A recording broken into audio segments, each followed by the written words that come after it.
So welcome everyone, and I am going to ask if we would just take a moment to just remember the spirit of George Floyd for today.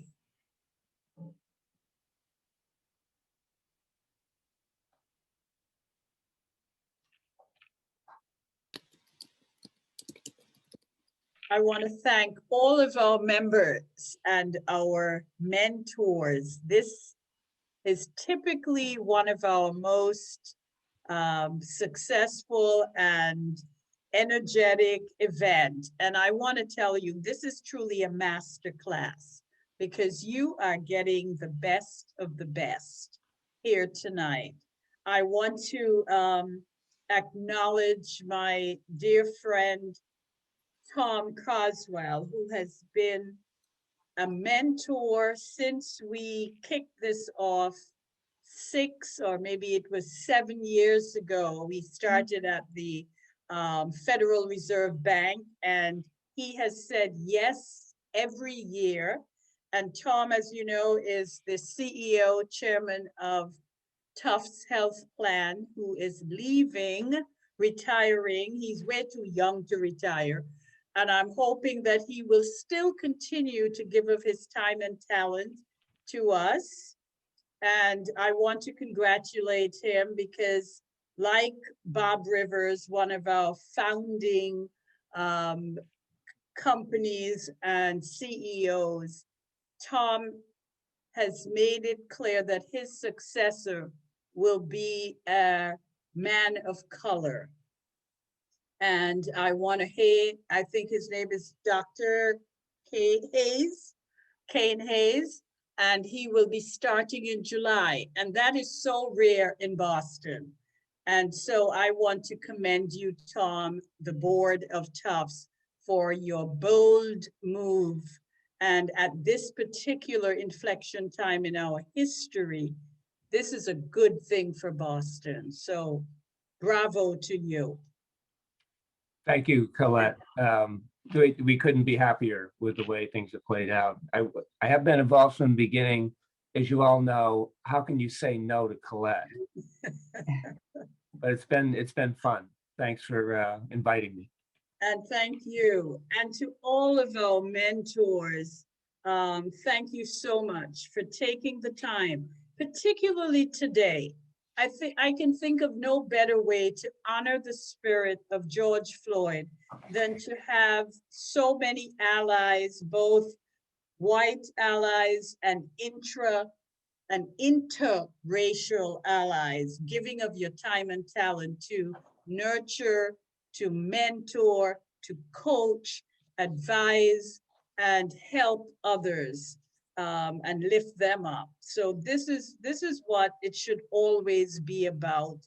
And I want to thank all of you for leading by example and for doing this. We appreciate it. We value you, and we thank you for being such great allies.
Thank you everyone for having me. Thank you, Colette.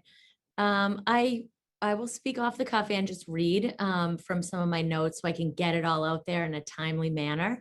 And then I'm always available for questions at the end or whenever our moderators see fit. Okay, so I'm going to give you some tips on how to write a winning resume. So the resume is a time-honored standard for presenting credentials in a prospective employee-employer relationship. In over 20 years of helping candidates secure senior positions, I've seen an evolution in how resumes are written and how they properly posture the candidate for the jobs they seek. One of the biggest changes is technology. So as companies have embraced technology to improve their internal and external processes, they've invested in new software platforms. So you've heard of some major ones like Workday, Salesforce, PeopleSoft, but in niche industries, there are also niche products like Yardi, for example. It's an accounting and geospatial software used in the commercial real estate industry. So in the past, people would list their technology proficiencies at the bottom of their resume, and it usually consisted of writing and spreadsheet programs wrapped up in some office automation product suite. Today, proficiency on certain products, even the most obscure products, has become a threshold question.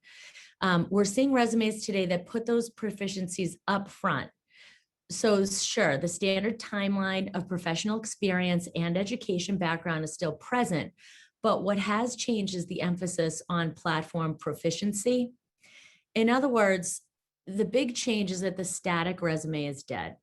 So each of you probably have agonized over every word of a resume at some point because you believe that the document had to be a one-size-fits-all authoritative statement on your correct credentials. Today, resumes are written to emphasize certain elements of a candidate's background that match up more directly with the stated requirements of an employer. This is an evolution that responded to a persistent problem with the static resume. And that's the moment when someone in talent acquisition, someone like me, would look at a resume and say to themselves, I'm not seeing enough experience with this area or that. In fact, that experience might exist with the candidate, but in writing of the static resume, word count was a factor, as was balancing all the experience. So let's talk about writing a resume today. The summary has taken the place of the formal cover letter. It needs to be detailed and rich with specific keywords and stats that job sites can mine for prospective employees. So take, for example, this summary, and this might be, this is what I've seen in a resume. And I will give you all this in writing too if you want it. A meticulous and efficient HR manager with 7+ years experience, eager to boost employee retention for ABC Inc. In previous positions, increase employee retention by 20%, cut recruitment lead time by 30%, also improved employee effectiveness up to 20%, and boosted participation in training by 15%. So just that shorthand in the front of a resume is a way that this is the express it's intended to match up with keyword searches.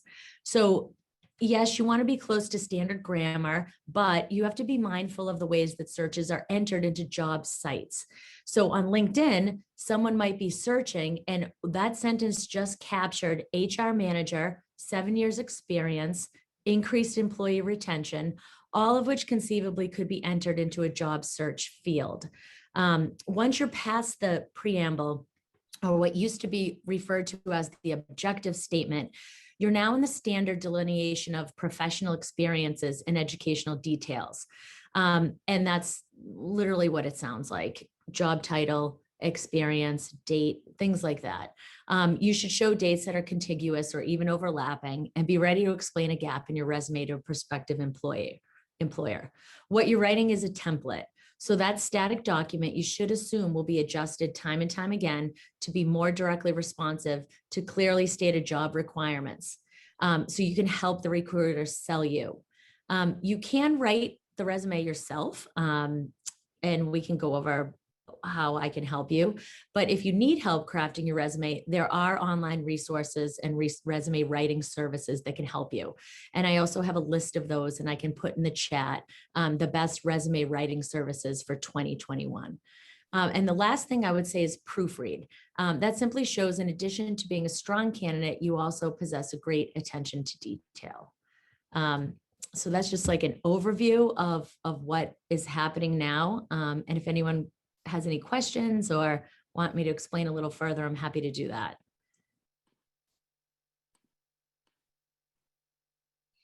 I have a question about what is the, like, after working for so long, you have so much experience you may have, right? Or positions if you're being promoted over and over, which is great, but how long is too long for a resume? I mean, I would, it is anecdotal. I would say 2 pages or less. I Okay. think you can cover, some people used to say it was don't go over 1 page. Sometimes you can't get it all in 1 page. 2 pages is great, or less. After 3, probably you don't have much time. What they say is you want to be able to convey, you don't know who is reading it, whether they have 1 minute, 5 minutes, or 15 minutes to read your resume. So you should be able to have someone understand what you do within, 2 or 3 minutes. Okay. The other thing I want everybody to know, you could go in the chat and see the ExecuSearch link, which will connect you to Kelly. So if you're in the job market, feel free to send us your resume, and Kelly would be very helpful. Yes. I have a question. This is Michelle Elms. Can you talk about cover letters? What's the Yeah. deal? It's very mixed out there as to whether or not you need them. Do I really need to do that? I mean, I personally, as a hiring manager, don't read them. I don't have a lot of time to read them, but I don't know if that's just my industry or. Yeah, what? so that's kind of what I was getting at in my speech in terms of like some more updated technologies. Personally, and this is my opinion, I do think the cover letter is dead and it's a little formal and a bit dated. However, as you know, if you're a hiring manager also, so as you know though, anything that can help sell yourself in a couple sentences and an overview of what you do, I think has replaced the cover letter. So instead of a formal cover letter, I might tell the candidate to go back and write a couple sentences based on the job description. Again, you want to just be fluid with it, based on the job description to help me sell them. Yeah, so I would agree with that. The cover letter is sort of dead. However, an email introduction and the summary is not. Okay. The other thing I've seen sometimes on some resumes is pictures of people. That's kind of been hit or miss. I don't know. The younger people especially seem to put pictures on themselves. I don't know. Yeah.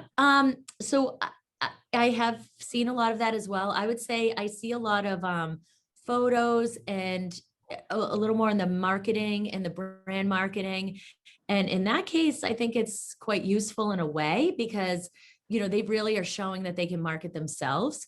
If you're really a more like standard, say like software engineer or a position that you really just want to get to the keywords and cut to the chase, a photo is not necessary. But, if you really do have a real outgoing personality, you have a story to tell, you're a brand manager, then yeah, that's great. I don't think I'd put my own photo because now I'm Me old, neither. But I do enjoy it if it's like I said, the right role for the right person, and I can see them really marketing themselves. Just a minor question about this is sometimes, in the past, I use the cover letter to indicate a location preference or like a joint co-location problem with a significant other. So where would this go in this new format now? Did you say, sorry, I didn't hear the beginning. Did you say cover letters show your location? Your location preferences or Location preferences. or like a joint location issue with the significant other. So I would, I use the cover letter to indicate to the employer that, one of the factors that really drives me to the location of their posting is a joint location problem. So where this doesn't seem like it would belong in the summary of the resume. Right. So where would you recommend we indicate this? So in your resume, you usually have to put where your company is, the location of your company, and then would you be trying to find the position yourself or work with a recruiter? Because then that's part of qualifying. And you should say how you're open to travel. You would prefer, Boston, you prefer hybrid, that kind of stuff. I would just leave that out of a cover letter. And that's more of a phone call, Okay, thank you. like a conversation. That's just what I would say. That's more of like, that would come up in conversation where you're open to working.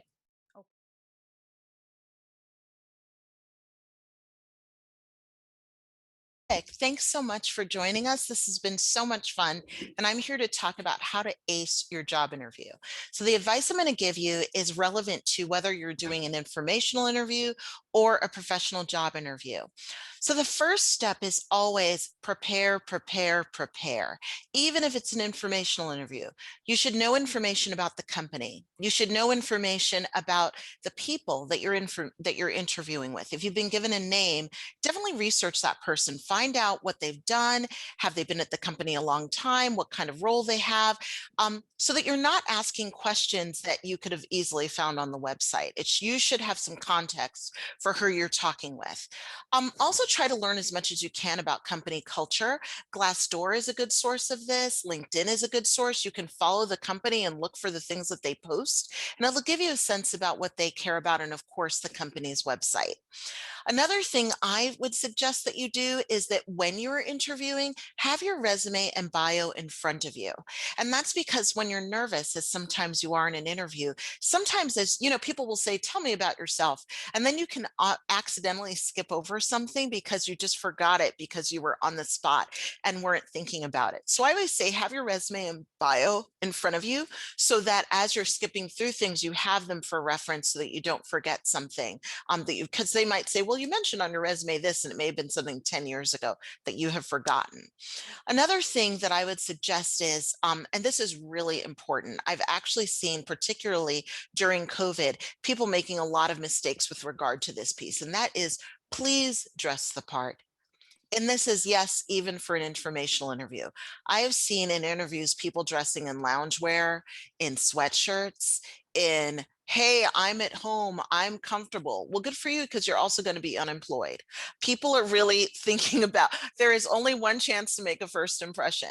And it's not just say, and granted, I don't expect you to wear a three-piece suit, but I am thinking that it depends on what kind of job you're going for. So number one, if you're going for an executive job and you're trying to do that in loungewear, you're in the wrong conversation. One of the things people are looking for is judgment. So judgment is, I want to know that you know what room you're in without me having to tell you. So the fact that you have worn if it's an executive job, wear a jacket or a blazer, look like an executive, look like the role you were aiming for. If you're going for a professional job, wear a button-down shirt or a blouse with a jacket or cardigan. If you're going for a startup, you may be business casual, but please no t-shirts, sweats, or sleeveless tops. Dress like you are coming for an interview. You respect the person's time and you're taking this time seriously. And the reason for this is not just for how you will look, it is for what impression you will make, but it's also because the person you're meeting with has a whole network of people that they are thinking about, A, possibly adding to their team now or in the future. B, would they refer you to any of their executive friends who may be looking for talent? And when they're thinking of that, if you're not showing up in a way that says that you're credible, they're not necessarily going to make those referrals. Another thing is, don't worry if you are dressed more formally than the person with whom you are interviewing. They have a job. You want one. Finally, I would say that the purpose of a resume, Kelly Curran did a great resume session earlier. The purpose of your resume is to get you the interview. So your job is to make sure that you have made that broad enough to catch their interest so that they want to talk with you. The purpose of the interview is to advance in the process. It is to get other interviews and other conversations that will eventually land you the job. So be polite and respectful. Do a test interview with somebody a couple days before. Talk to somebody and say at the end, not did I do well, not did you like it, but would you hire me? If you had 3 other candidates, would you hire me? And if not, get them to say how you came across when they interviewed you.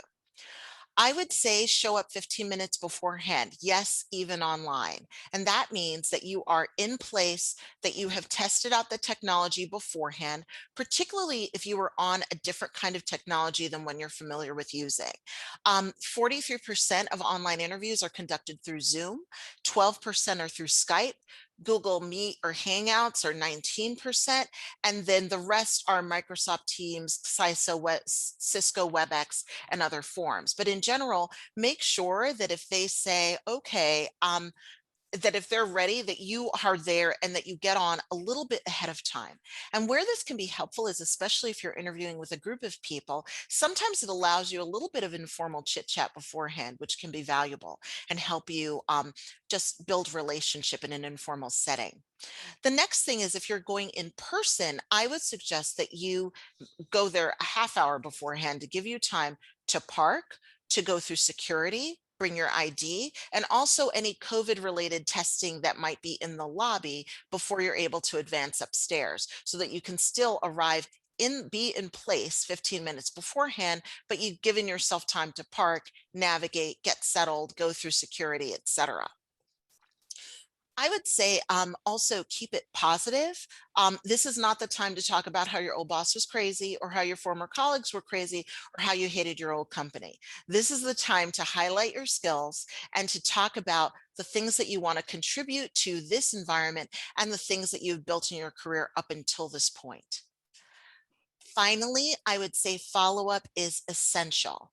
Write thank you notes. Yes, your mother did call beforehand and told me to tell you this. Please write thank you notes. People really appreciate being thanked for their time, but also it's another touch point with that person who met with you.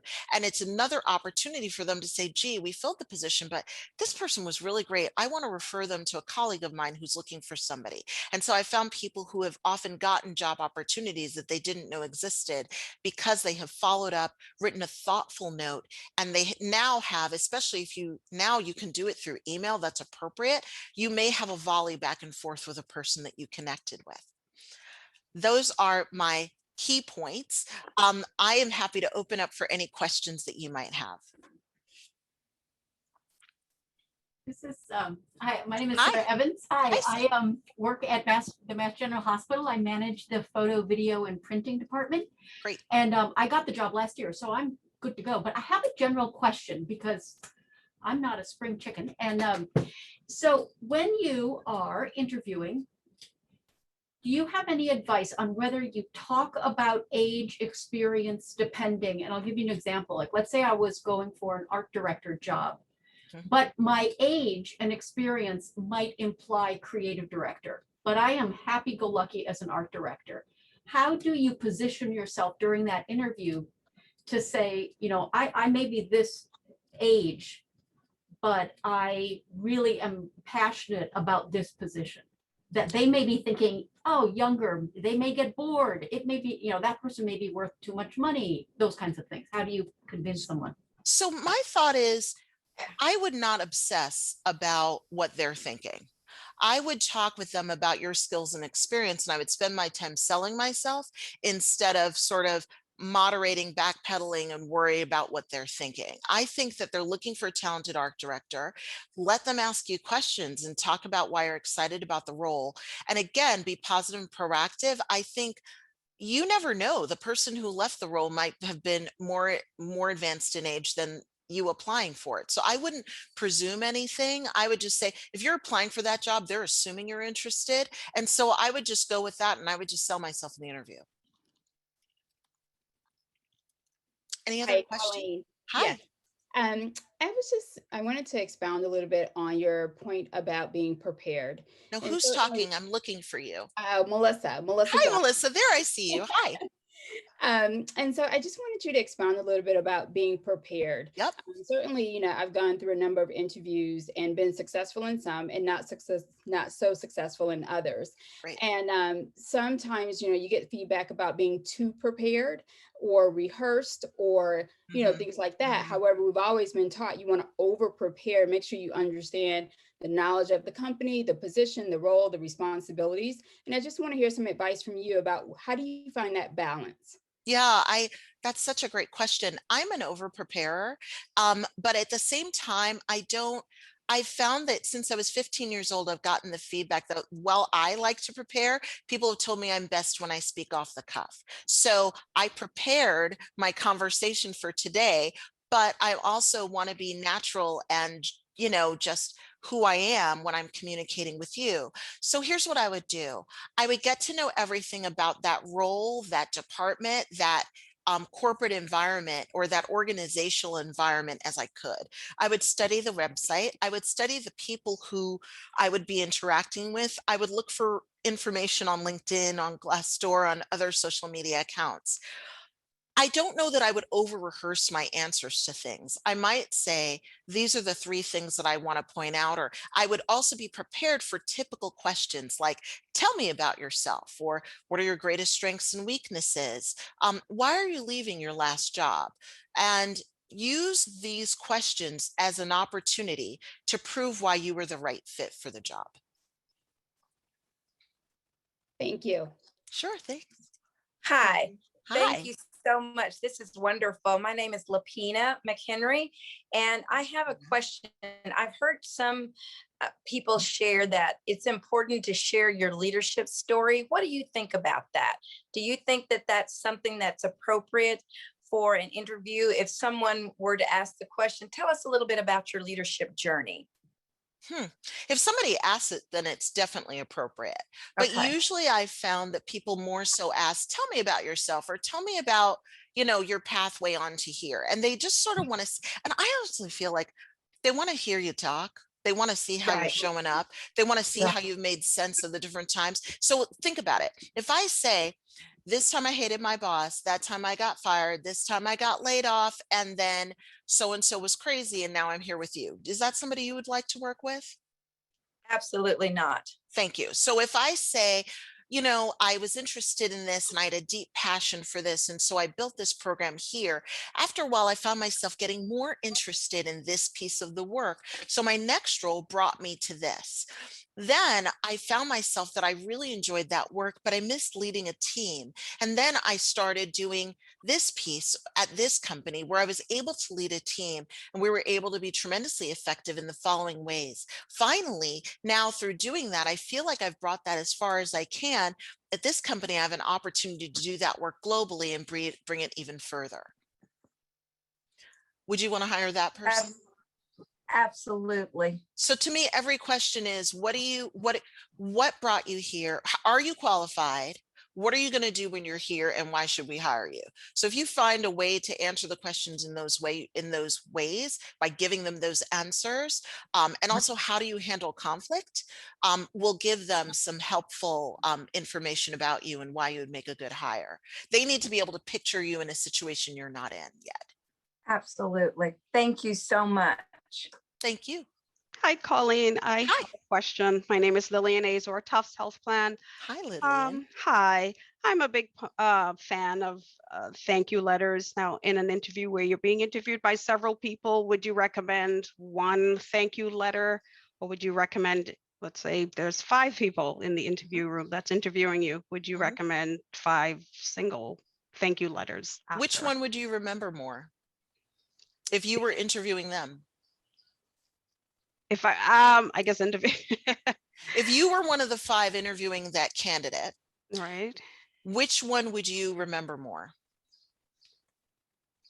I think I would just send it to each one individually. You've answered your question. I would think that a lot of people have interviewed with those people, and some of them have sent a general note to everyone.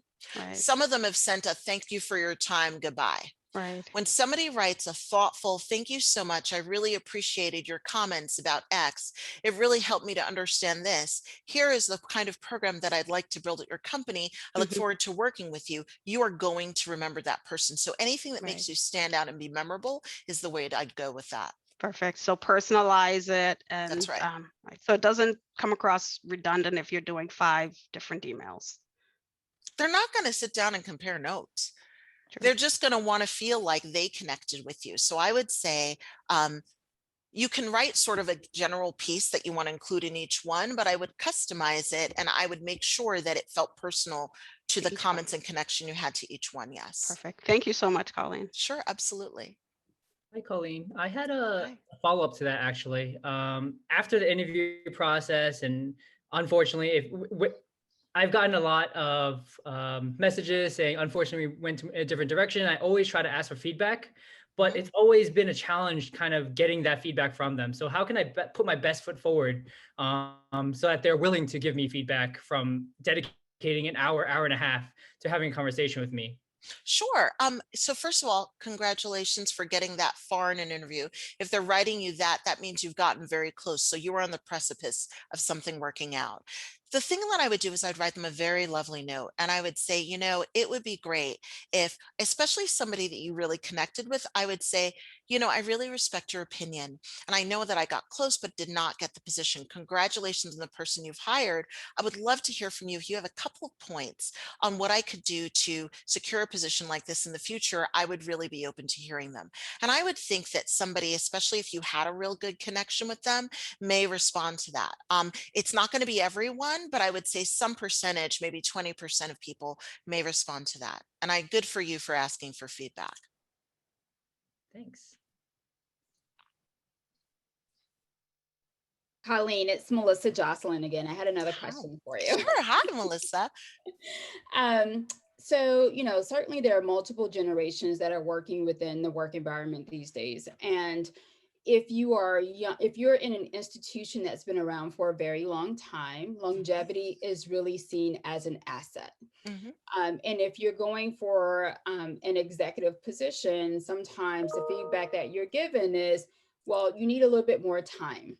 You need a little bit more experience, although you've heard from your mentors, your coaches, people who've worked alongside you over the years, understand innovation, creativity, things you've built, done, and they believe you're definitely qualified. However, the organization you're in, and when you look at the surrounding people in those roles, there's no one from your generation in those roles. Could you share some advice with me or our team, you know, about what are your suggestions and how to proceed? How do you navigate that? I would do a couple of things. It's an excellent question.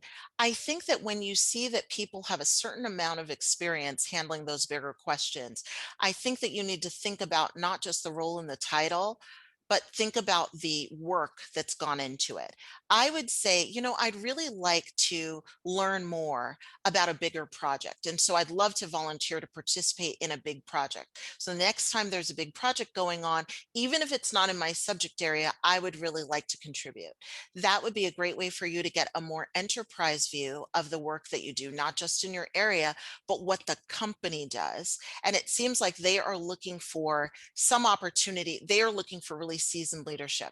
I would also talk to those people that you see in that level above you, in that executive level. And I would talk to them and say, how did you get to your role? What critical experiences led you to that? And how could I, you know, position myself? To me, the advice you're getting from your coaches and your mentors is it's going to happen. It's just, but you need to continue on the path that you're on and broaden your experience and elevate your experience so that you will get there. So I would not be anxious for getting it specifically now. I would be more interested in what are the learnings that I need to gain so that I can be effective in those roles when I get it. Also think about whether you're committed to being at your company. If you are, then great. I would continue on the journey and find other ways to advance your knowledge. I would also possibly look elsewhere and say, is there another place where I could take this on? But I would learn from some of those people in some of those roles that you're looking at, because I would imagine there could be a gap in the very excellent experience you have, but what they have that makes them ready and capable of doing those executive roles right now. But you'll get there.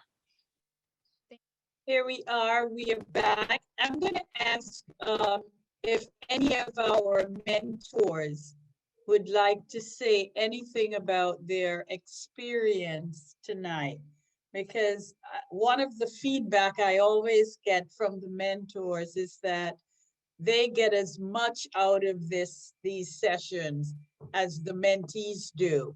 So if there's anyone who would like to talk about tonight's experience, and I want to again just thank Colleen and Kelly. They were awesome. And somebody sent me a private email saying, can we have the Kelly Colleen kind of duo, just do or get connected with the two of them around resume building and how to master an interview. I said, Colleen, if I was looking for a job, you would have to be my coach because you were terrific. So Thank I'm you, going to Colette, for ask the opportunity. Thank you. I absolutely agree. I have to say that all those points that both of you made, I'm sending to my son. I hope that I'll learn from this as well. But anyway, I just want to thank Colette and my cohort, Rick, for doing such a great job, and for all of you for great questions. I wish we had more time, obviously, to be able to talk more, but I'm just so pleased by the great questions and how thoughtful everyone was, and the earnestness, especially around DEI issues, people expressing them. So it makes for me like a great future for our next generation of leaders. Thank you. Anyone else? Any of our other mentors would like to say any parting words or? Yeah, Colette, I was just gonna say great event. And I think obviously we need to do more of it. I think especially if we can do it virtual like this, I think doing more, it is a great experience. It's great to be able to help people. It's actually nice to be able to give people tips and tricks and secrets and how to do better in their career. So more of this would be great, but this is such a terrific organization and always happy to help. But yeah, great session. And Quincy, my partner, he's a good partner. Thanks, Jeff. I just wanted to echo, some of the same comments, Colette. Having been here with every single one of these from the beginning with you, Colette, I have to say, this was, I still miss being in person with people, but this venue really gave a great opportunity to really do true speed mentoring and then hear from two fantastic experts. So as always, as I've always said, this event that Colette runs, there is no better opportunity to network and connect than the work that Colette does with Get Connected. So thank you very much for putting this together. And thank you, Quincy, for always saying yes. So, and for your great advice. So this is wonderful. And I have to tell everybody that I too have my mentor who is on this, Evelyn Murphy. Evelyn Murphy has mentored me and sponsored me for 30 plus years. I was only 10. Collect, one more, somebody else along with Evelyn. And Carol Goldberg, the mother of the treasurer of our state. Yes, that is very true. So these two right, have mentored me since I was a young up and comer. And I have to say that their mentorship has really propelled me and given me the courage and confidence to step into my power as a woman of color. But here's what happens in this long relationship, wonderful relationship, and that is the roles reverse. I just found myself tonight, Colette, and we've done this many times. I am more engaged tonight, and I agree that this format is working. I'm more engaged. I offered more time and connections tonight than I've ever done before. So what you're doing with this is sort of building this kind of comfort zone for all of us to get even more engaged with each other. And so, you win my heart with this. It's a very important forum. Keep going at it. Yeah, we will. And I want to thank all of our partners and sponsors like Jeff from Avid and Tufts Health Plan and Blue Cross Blue Shield and Eastern Bank and PNC. I mean, you guys really make it possible for us to be able to offer a program like this at no cost to the participants. And Liz Chen and WG and GBH, not W, but GBH now. You guys are just amazing. We appreciate it. And I want to also thank my team who are amazing. They make me look good. And that's Ariel Lee, Lily Pillsbury, and my right arm wing woman, Noor Vardy. So thank you guys for doing this and for making this possible. Thank you, Colette.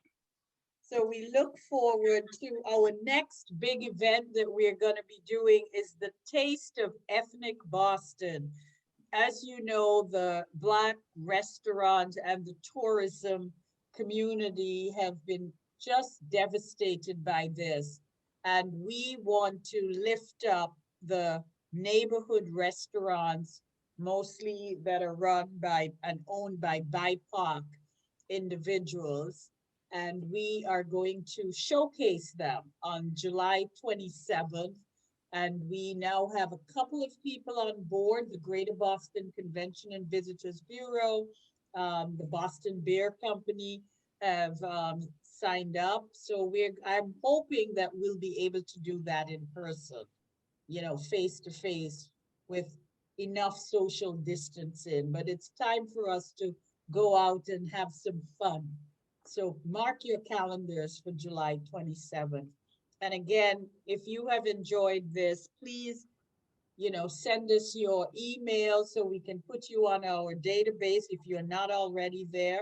And if you want to talk to Kelly or Colleen or any of our mentors, please let us know.